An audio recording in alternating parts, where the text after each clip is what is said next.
Hi, this is Karen and Ted Meyer. We are here in beautiful Arizona, and we are multi-state temple and family history consultants for about 9 states. And we found out that there are some people who just don't know how to use the bridge method in their genealogical research. And so we wanted to help you do that today. So again, we're from the Scottsdale, Arizona Coordinating Council, and we would like to have this for the people who cannot attend our Zoom next Saturday, on November 13th at 5 p.m. Mountain Standard Time. The invitation is on our blog as well as our Facebook site, and you may have even gotten one in the email. So we urge you to join us at that time, even if you watch this, because you'll be missing some great open forum about what people have learned and how they have applied this great program to their genealogy.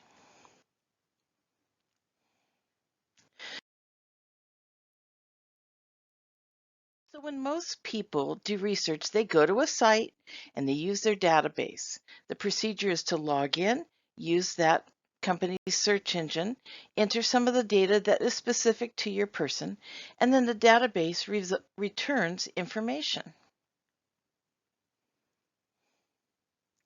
And members use Family Search, they build a tree based on research and family lore. They clarify and verify the family lore through the gathering of real evidence in documents, birth certificates, death certificates, anything they can find that verifies that those people existed at that place and time. Then they find additional evidence in the Family Search files. Finally, they've built a tree based on fact, not just family lore. So in 2018, Family Search made partner access available to all members. Each partner brings a different type of data, which gives a positive spin to the research table, and with Family Search being the central figure. People were excited to have new areas to search, and they didn't have to purchase the luxury sites.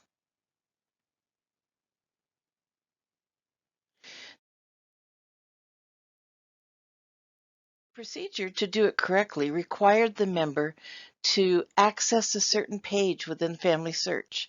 They started on this page, they clicked on each partner one at a time, and created a separate login and password.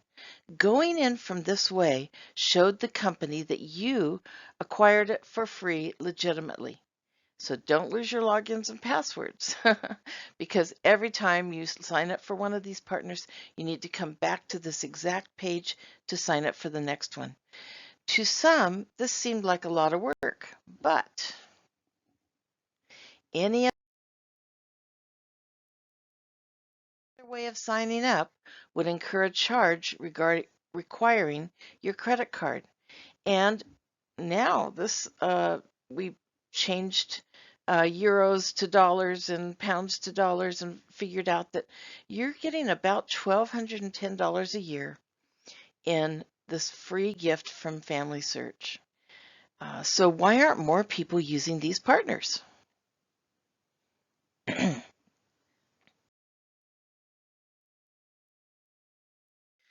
When you do it correctly, you need to go look for the words LDS affiliate or check your member account and see what it says, what type of account you have, so that you know that you did it correctly. So people who didn't do it correctly were upset that their card got charged. They abandoned the option of having partner access. They didn't know how to teach this method to others, and they wondered why they hadn't received any training. So some of the more successful stories have come from those who watched our Everything You've Always Wanted to Know About Partner Access.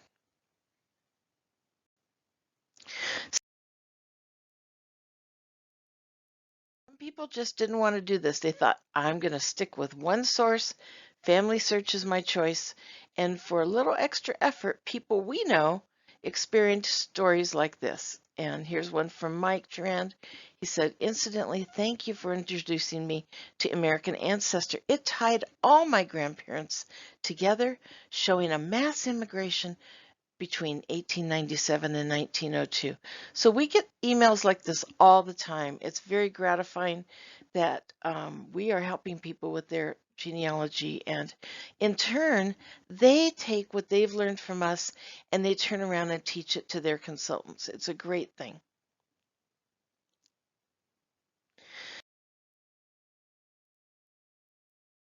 So some people signed up correctly and then they went directly to the partner site, logged in with their login and password, but they used their entry for searching.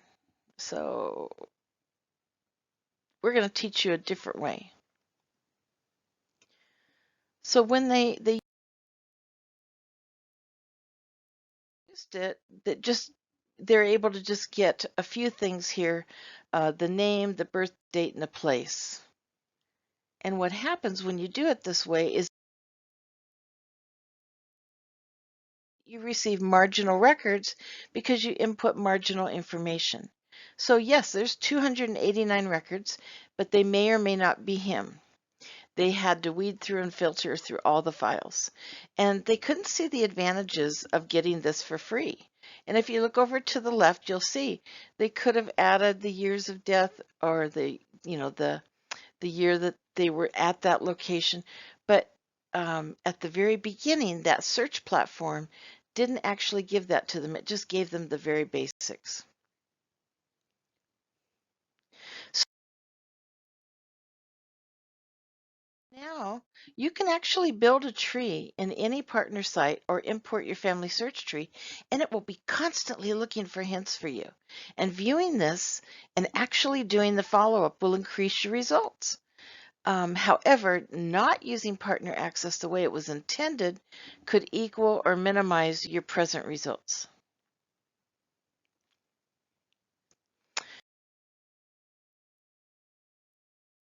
Here's in you can put a family tree into Find My Past, My Heritage, and Ancestry. It's just like putting different fingers into different pies.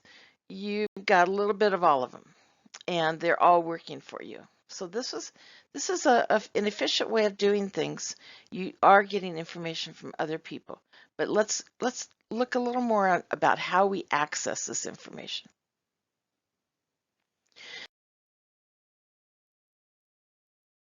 So people who with already established trees at least 8 to 10 generations who use partner access correctly, here's just a few of the results.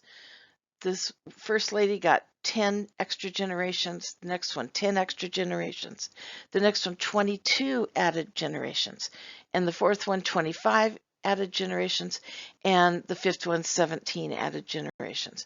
These are breaking through brick walls that they have been searching for maybe 10 years or more. And there are many more stories like this.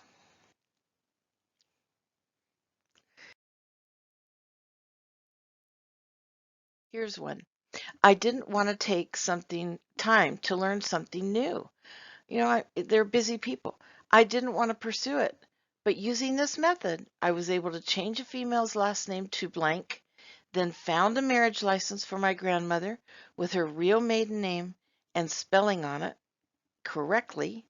And this led to a whole line. It opened up over 10 generations.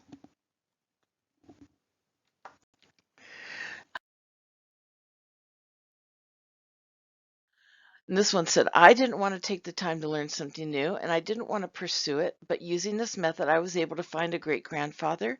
Then I found his wife. I used her maiden name to search for her parents nearby on a prior census before the marriage, just like you suggested. And it opened up 22 generations where previously you can see they were dead ends.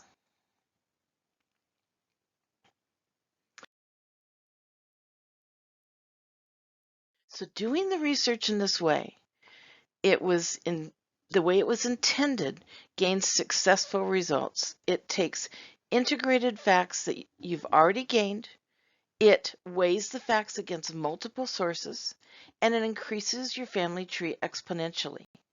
It increases opportunities for ordinances.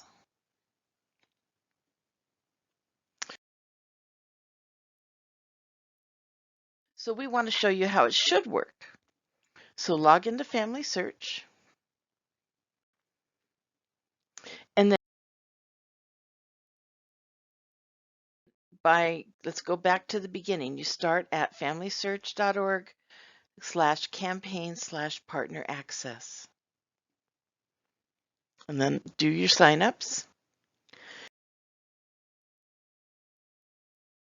Once you log into each partner by going to the actual website, you're going to log in as you're going to minimize that in the background, but you're keeping the bridge open.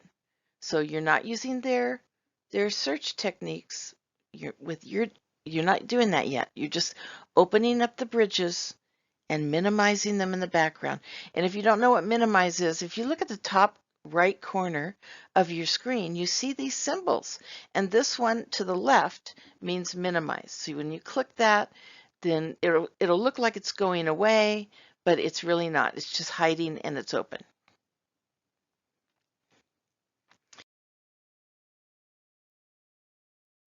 So next, go to your tree and click on the profile of an ancestor. Click on the blue name. Now click on a partner like ancestry. And here's how it flows. Step 1, it's a sample of working on partner access. It just gives you the bridge to use for easy research findings. So step 1, open a profile. Step 2, click on a partner. You'll see them to the right of your person's profile. It's on the right-hand side. And click on one of those. Then step 3 directly goes to your ancestors, because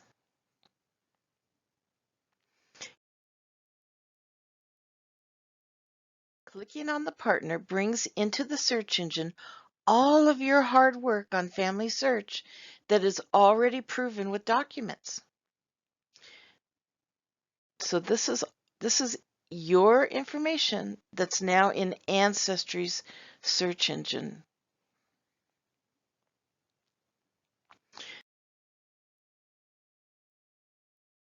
So the only thing that I would change in this particular instance is to try to be more specific by choosing the country of origin instead of all collections. You see where the focus says all collections? Well, there's a drop-down menu there, and you can change that. So this person, we would change it to, he was born in Tennessee, so we would just say United States.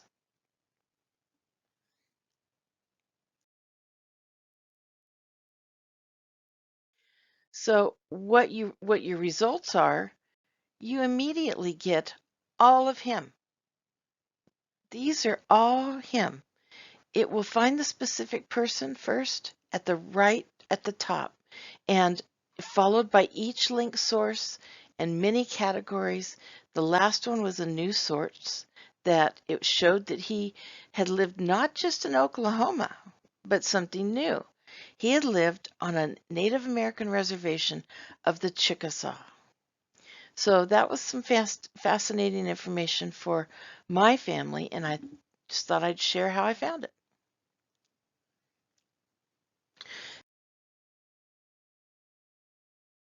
So let each person use their training to help you. If you need help, we're here for you, but the first person that you would ask for help is a consultant. If she or he can't help you, then ask a Temple and Family History leader or the Elders Quorum president. If there isn't one Temple and Family History leader assigned in your ward, it naturally defaults to the Elders Quorum president, and that defaults to the bishop. So next, if they can't help you, then try the state Temple and Family History consultant. Go there one evening and work with the consultant to see what you can learn. Next would be the director of your Family History Center. Then your high counselor over family history for your stake. And then your area or multi-stake temple and family history consultants always stand ready to help train anyone that the high counselor would like assistance with.